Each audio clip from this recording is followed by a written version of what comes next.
ഇന്നേ വോട്ടെടുപ്പിന്റെ ദിവസമാട്ടോ. അപ്പോൾ എല്ലാവരും പോയി വോട്ട് ചെയ്യണം. ഇന്ത്യയിലെ ഓരോ പൗരന്മാരുടെയും നിർബന്ധമായിട്ടുള്ള കടമയാണ് വോട്ട് പോയി ചെയ്യാന്നുള്ളത്. അപ്പൊ ആരെങ്കിലും പിന്നോട്ട് മാറി നിൽക്കുന്നുണ്ട്, വെള്ളിയാഴ്ചയൊക്കെ ആയതുകൊണ്ട് പിന്നോട്ട് പോയി മാറി നിൽക്കുന്നുണ്ടെങ്കിൽ തീർച്ചയായിട്ടും വോട്ട് ചെയ്യണം. എന്റെ കൂടെ അനസ് ഉണ്ട്. അനസ് വോട്ട് ചെയ്തില്ലേ? എവിടെ കാണിച്ച്? ഓക്കെ, ഇതാ നമ്മളൊക്കെ വോട്ട് ചെയ്തിട്ടുണ്ട് കേട്ടോ. ചെയ്തിട്ടാണ് വന്നേ. എവിടെ?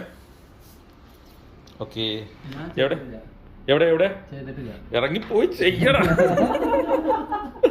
അപ്പോ വെള്ളിയാഴ്ച ചെയ്തുകൊണ്ട് ജുമാക്ക് ശേഷം കാത്തിരിക്കുക. ഓക്കെ, സമ്മതിദായ അവകാശം നിർബന്ധമായിട്ടും വിനിയോഗിക്കണം കേട്ടോ. ഒരാൾ പോലും മാറി നിൽക്കരുത്. നമ്മുടെ ഷോപ്പിൽ തന്നെ ഒരുപാട് എല്ലാ വർക്കേഴ്സും ഇപ്പോൾ നാട്ടിൽ പോയിട്ടുണ്ട്, രാജസ്ഥാനിലൊക്കെ പോയിട്ടുണ്ട്. അവരൊക്കെ അവരെ വോട്ട് ചെയ്യാൻ വേണ്ടി മാത്രം 5 വർഷം കൂടുമ്പോൾ നമുക്ക് കിട്ടുന്നൊരു ഏറ്റവും നമ്മുടെ ഏറ്റവും നിർബന്ധമായിട്ട് 5 വർഷത്തിൽ മാത്രം വരുന്ന സംഭവമാണ് ഇത്. നിർബന്ധമായിട്ട് നമ്മൾ ഇതിനകത്ത് സംഗതി ഉപയോഗിക്കണം കേട്ടോ.